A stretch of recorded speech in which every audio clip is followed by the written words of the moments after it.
On va parler de la mesure par laquelle on la sort. J'en ai parlé 2 ou 3 fois, mais je vais y revenir. Un sa' du prophète Mohammed sallallahu alayhi wa sallam. C'est très important ce un sa' du prophète sallallahu alayhi wa sallam. Min as-sa' an-nabawi, comme ça ils disent. As-sa' an-nabawi. Je réexplique. Un sa' est une mesure de volume qui existait au temps du prophète sallallahu alayhi wa sallam, qui n'était pas exacte. Car les matériaux de fabrication, les techniques de fabrication à l'époque pour fabriquer un pot, n'étaient pas des techniques qui donnaient des mesures exactes. Soit ils le faisaient en fonte, soit ils vont le faire en bois, soit ils vont faire un moulage, ils vont le faire en poterie, en terre, peu importe. Mais d'un sa' à un autre, il va y avoir des petites différences. Alors d'un pays à un autre, encore plus. Et les ulama, dans l'histoire de la jurisprudence, on les voit écrire. Un sa' d'Égypte, un sa' du Caire équivaut à tant de sa' du prophète, un sa' de Basra équivaut à tant de sa', un sa' de Koufa, un sa' de Damas, un sa'. Chaque sa' elle était différent. Un sa' ça fait 1,05 sa' du prophète. Un sa' de Damas, ce qui prouve que les mesures n'étaient pas exactes. Et pourquoi les savants, dès les premiers siècles, comme Ibn Abi Zayd al-Qayrawani, ont traduit le sa', cette mesure en volume qui était inexacte à l'époque, en poids.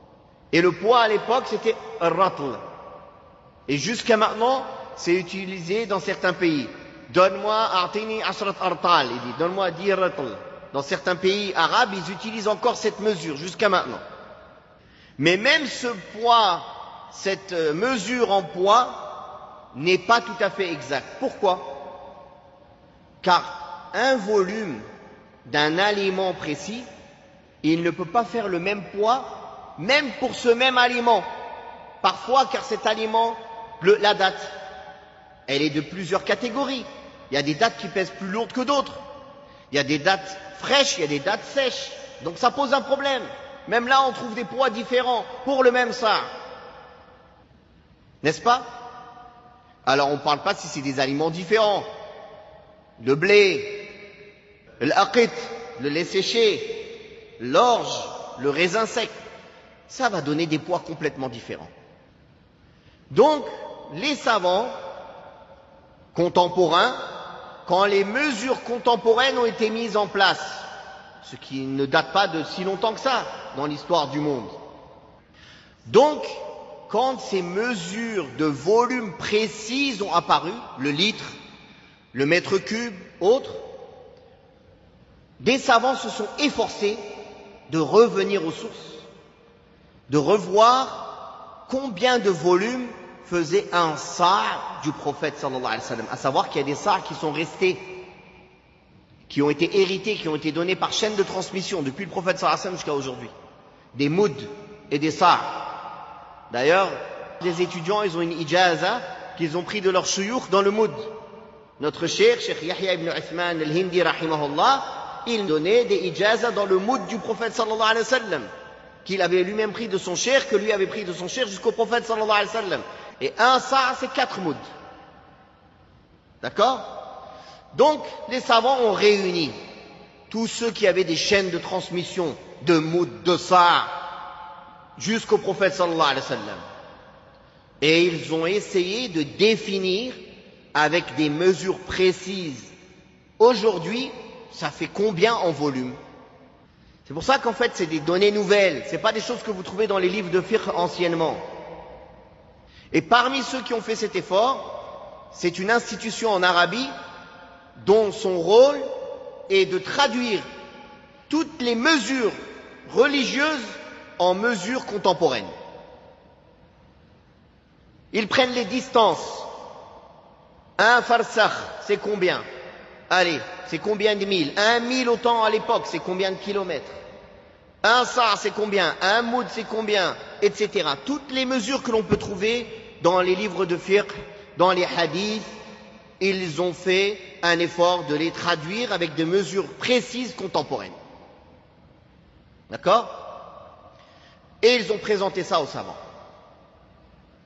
Et ils ont vu un sa', ça fait exactement 2,920 litres d'eau.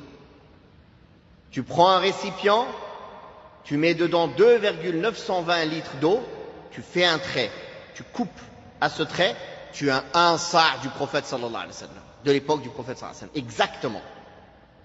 Ils l'ont arrondi, Hayat Kibar al-Ulama d'Arabie, ils l'ont arrondi à 3 litres. Ils ont dit un sa' c'est 3 litres. Toujours un peu de sécurité, bien sûr. Ils ont dit c'est 3 litres.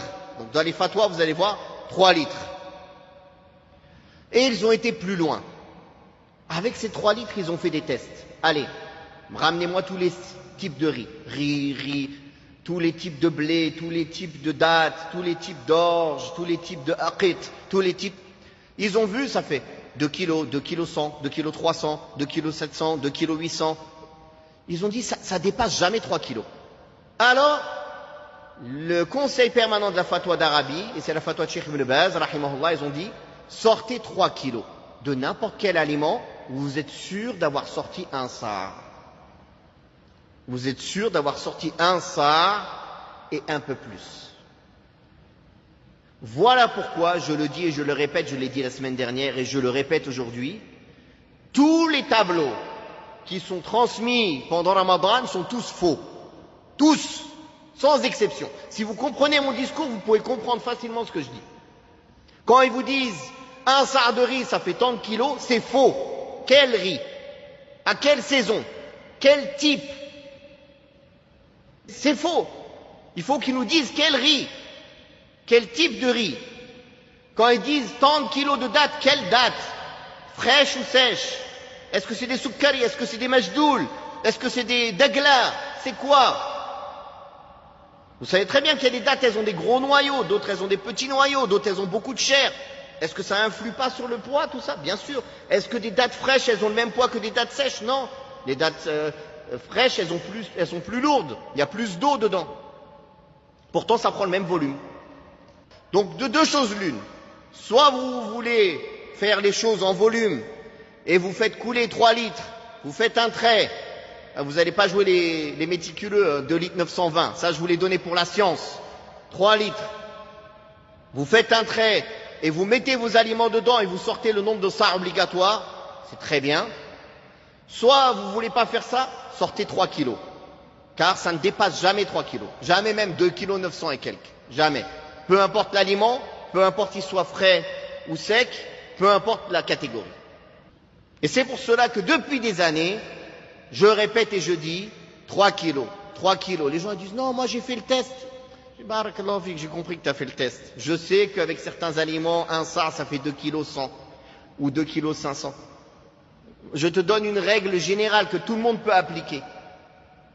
Tu vas donner un tableau aux gens avec le type du riz ou la date à laquelle tu as pesé le riz. Qui va pratiquer ça? Personne. C'est impraticable ces tableaux. En fait, ils sont impraticables. Barakallahu fikum. Donc ça fait la 3e fois que j'explique l'histoire du sa', mais c'était nécessaire. Car si on ne comprend pas l'historique, on ne comprend pas. La personne va dire mais pourquoi aujourd'hui vous dites ça? Dans les livres de fiqh on ne connaît pas ça. On entend, c'est tant de ratl. D'accord. Et je vous ai expliqué pourquoi ils l'ont fait en ratl. Et que même le ratl, c'est pas précis. Ça pose le même problème que les kilos aujourd'hui. Jazakumullah khairan.